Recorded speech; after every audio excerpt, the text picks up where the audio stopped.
I'm back and I'm still cool. Over the weekend here in the United States, we celebrated Mother's Day. And if you don't know, 10 months ago, my mom died, which made this Mother's Day rather unexpectedly difficult. And on top of that, I woke up with a slight cold. Rest assured, it was not coronavirus. It was simply a cold. I, however, did feel obliged to relieve myself of any sort of significant responsibility and just give myself the Monday. So thank you in return for giving me that Monday. So in lieu of a normal video this week, I just wanted to check in and chat. I'm eating some waffles. I needed to give myself the week to relax, feel better, and think about my mom and take stock of where I'm at in my life post loss. I collect mugs. I love collecting mugs. I have like a whole row of mugs over there that I've collected over the years. After my mom died, she left me all of her mugs because she knew that anywhere she went, she couldn't really travel very much. My mom was really sick, but if she did get the chance to go somewhere, she would pick up a mug, even if it was just like CVS. So this is, my mom went to the Funny Farm somewhere in New Jersey. My mom's name was Leanne. She was 58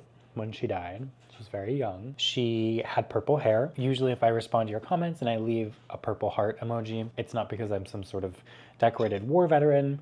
It's me honoring my mom in that way. She grew up on a farm. She had a way with animals unlike anything I've ever seen in my life. Every single animal loved her. When my mom was growing up, my mom was born in 1964. My grandfather was in the Marines. This was around the Vietnam War. So she spent a good couple years in the very beginning of her life out in San Diego. And at the time, the San Diego Zoo was still in the process of curating their collection of animals. Long story short, my mom ended up, or I guess my grandparents ended up fostering what they were told was just a cat from the San Diego Zoo's like foster and animal program. What they didn't know was this was a black panther. We have pictures somewhere of my mom as a little baby snuggled right up next to like a young black panther that's the size of a fucking Mitsubishi SUV. Crazy times. Wasn't it crazy how there used to be just no laws? And now, where am I at? Well, I'm in my childhood home. This is where my mom was, and I helped take care of my mom for the last few years of her life. And I'm in the process of trying to find an apartment to move out into. I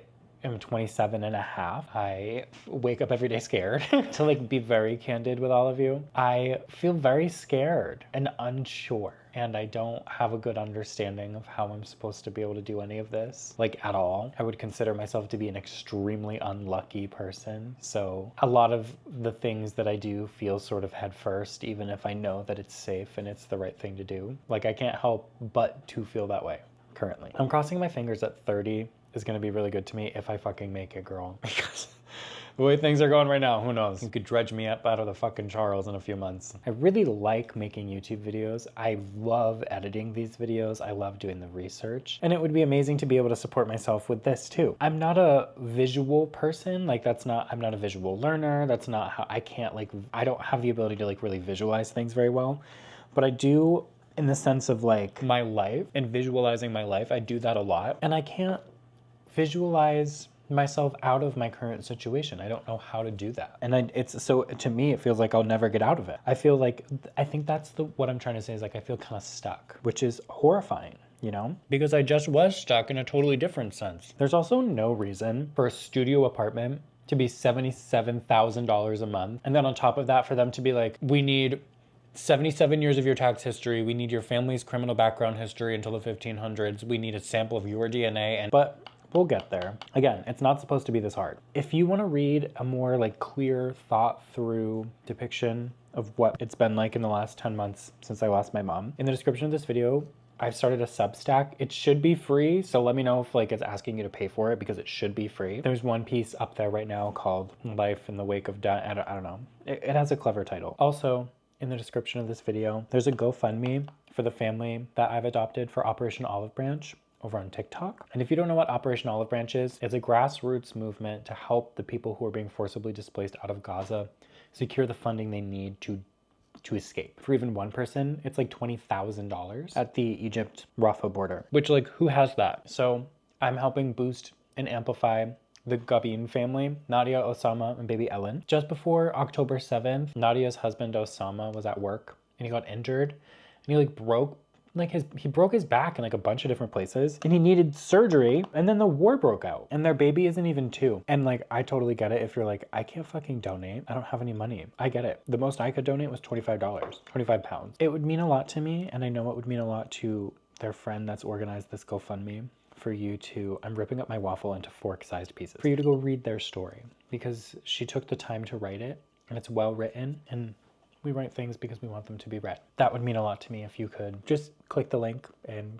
go read about them, go see what's up. And that baby's fucking cute. It's a cute little baby. There's been so many things in the last few years that have radicalized me. Seeing in real time how a government will falsify anything to prove a narrative that is just simply not true. As an adult, scary. And I don't know what the answer is, because it's not to vote. I don't think. I helped vote this guy in. My first election was fucking Trump and Hillary. You gotta be kidding me. I just can't believe, even with all of the first, like the primary sources coming out of Gaza. No, it's not happening. No words. I have no words for that. Other than, and I'll say this until there's no more breath in my body, cynicism is the last thing that should be coming out of you. Being cynical does nothing but make everything so much fucking worse. And I'm also talking to myself right now, because it's extremely easy to sit here and be like, well, what the fuck is the point? Literally, what's the point? They're just going to keep sending money to Israel. They're going to keep sending bombs over there. Because it's the truth.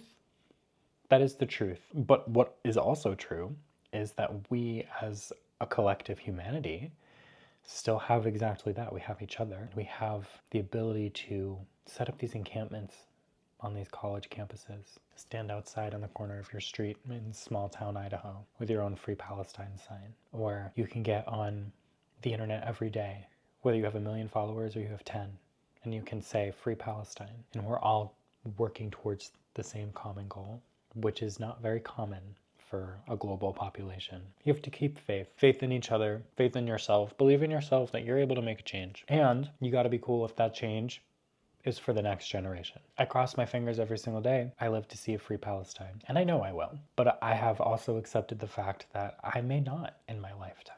But it's coming. She will be free. I believe in karma. I really do. I really, really do believe in karma. And so I've resigned myself to whatever karma's going to do is what she's going to do. And I trust that it's what's supposed to happen. And it may not be on my time, it may not be on your time, but as long as we work together to make sure that we're letting the people who don't have a voice right now be heard, that's all that matters. You just have to wake up, and instead of being cynical, you have to try and do the right thing. And sometimes you don't do the right thing. Sometimes you make mistakes, and that's fine.